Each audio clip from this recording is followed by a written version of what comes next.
See, I used to think that taxes and talking about minimizing taxes and tax cuts did not matter for the everyday individual like myself. However, the more I dove in deep, the more I realized that if you don't understand taxes, then you're going to overpay in taxes over the working career that you have. And many times that could be over $1 million in taxes. So that's why it's important to understand tax cuts, tax minimization strategies that can position you to keep that money for yourself. That being said, let's talk about Trump's tax cuts and what you can likely stand to gain from understanding the tax cuts if they take place. In addition to that, there's a link in the description that shows you how to just get a better understanding of tax minimization as a whole for yourself.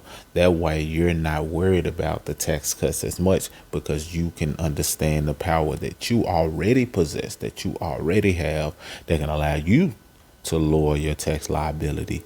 Period. That being said, so if Trump reinstates tax cuts, here's how much you can save. So during the Trump's first term, he overhauled the tax code with the 2017 tax cuts.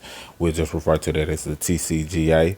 Many of those provisions are set to expire at the end of 2025. So this is why this is important. So how the Tax Cuts and Jobs Act impact individual taxpayers. So from an individual taxpayer's perspective, tax principle basically, said there was a change in the individual tax rate and between the itemization and standard deduction.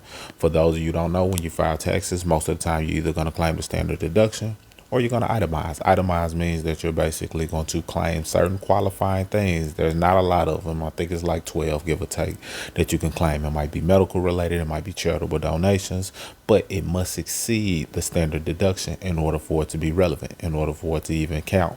But most people take the standard deduction because typically it's high enough. It's power in the standard deduction, but there are things that you can do that are even better than itemizing, and that's what's in the link that's in the description. So basically, the TCGA also doubled the maximum child tax credit, which many people benefited from. So the standard deduction was increased to a level that made it such that many Americans were opting to utilize the standard deduction as opposed to itemizing. It went up to such a high level they were like, you know what? I might as well just take the standard deduction because it's going to take me a whole lot in order to beat that. So they just roll with the standard deduction. That's, what they did, and that made sense. So the combination of those two help bring down the effective tax rates for individuals across the income spectrum. Because if you have a higher standard deduction and you're not trying to figure out ways to itemize and supersede the standard deduction, then it's going to bring down your tax rate. So in 2024, the standard deduction is $14,600 for single filers, and married persons filing separately, the amount, so basically the 14,600 is for single filers and married filing separately. That's that. The amount increases to 15,000 in 2025. Back in 2017, the TCGA increased the standard deduction from 6,500 to 12,000 for individual filers, according to the Tax Policy Center. So that was a big jump. That was a significant jump in that area, and that's why many people start going with the standard tax deduction. However, also it increased the exemption from the federal estate tax to 14 million and limited the SALT deduction. SALT deduction is basically state and local tax deduction.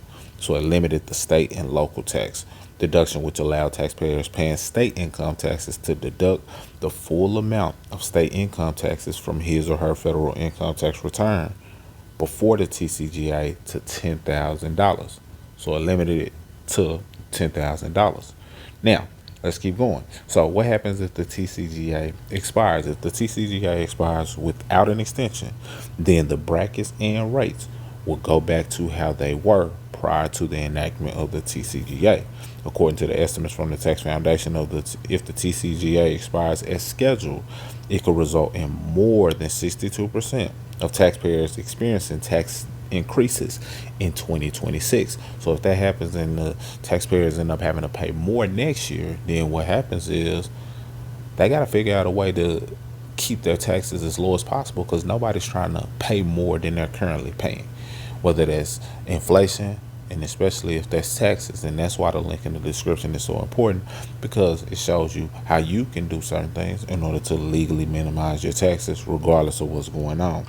So you're going to have individuals now who have to re-examine whether or not they're going to claim the itemized deduction or the standard deduction, whereas most individuals today are just claiming the standard deduction because it's such a large amount. So the federal estate tax exemption will also be reduced to 7 million. So in rough terms, the current exemption will be cut in half. Estates with a value less than 7 million will not be subject to federal estate tax, and the estate tax will hit estates valued greater than 7 million. So for those of you who have estates, family who have estates, or you aspire to have estates, taxes and understanding taxes is important. So that way you say, you know what, when I have a future estate, I need to pay attention to certain things. This may not directly affect it, but having a mindset of understanding how to legally minimize your taxes long term positions you to better off leave generational wealth. This is why it's important to get an understanding. Just let it drip in your spirit for a minute from time to time. That way, when that time comes, you're like, hold on. I remember hearing about ways to pay less in taxes. Let me dive into that thought process so I can figure out how to do that when I leave my inheritance for my future children. That being said, let's keep going. So how much could Americans save? And then we'll tie a bow on it and bring it to a close. There's no set amount that Americans could potentially save if President Trump reinstates the TCJA. So in other words, it's going to vary. That's pretty much what they're going to get down to. As pointed out, that not all Americans will save money in taxes. But if you understand what I said about the link in the description, you could. All Americans won't, but you can, regardless of what's going on right here. So according, to Kramer's, how much taxpayers can possibly save depends on the individual overall income and particular expenses. See, they're going to frame it in that way. Yes, it depends on the income. Yes, it depends on their expenses. But if they don't have expenses that are tax deductible based on certain things, then they're not going to benefit. But if you do, which is what I'm trying to position you to do, then you will benefit. So you can have one individual who now is going to take advantage of the itemized deductions, whereas another individual is not, because we just don't have those expenses, he said. And the second individual is going to be stuck taking a standard deduction, which is a much lower amount than it currently is. So in other words, individual A, who is able to itemize, is going to be at the lower effective tax rate because they're now able to take advantage of more deductions versus individual B. Now there's an individual C that they're not talking about. So anytime they give you an A and B, you also still got to think outside of those parameters and say, is there another option? Because usually there is. And the other option is you understanding the importance and the power of having a side business or a home-based business, because that opens up hundreds of tax deductions. When you understand that, then and only then will you be able to benefit from you controlling your tax liability. It puts the power in your hands. Yeah, it's going to be certain tax cuts that you benefit from, and you can incorporate with having tax deductions that come from having a home-based business.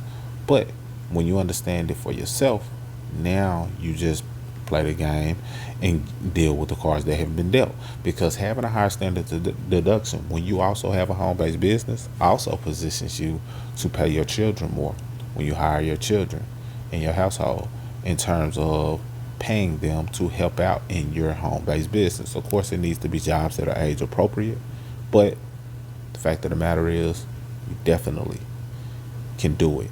And it's money that you're going to spend anyway, which is the key that many people miss. And I'll talk more about that in upcoming videos. So get ready.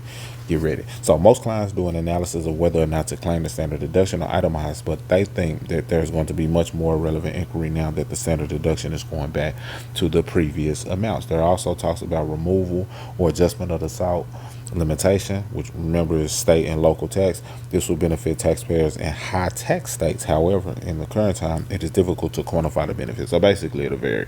Now, planning ahead, basically you just have to get a way of controlling your taxes, and that's what I'm all about, showing you how to legally lower your tax liability. It does require you to keep records, but it's not having to jump through hoops. You're already individually in position to legally minimize your taxes. You just got to know it exists and then take advantage of it. So that being said, these are how some of the things can change as it relates to you, your standard deduction. But more importantly, I want you to take matters into your own hands to a degree, so that way you can understand what you can be doing on a day-to-day, week-to-week, month-to-month, all year. So that way in 2026, when it's time to file taxes, you've been doing the right things in order to legally pay less in taxes, regardless of what changes happen in the tax code as it relates to this.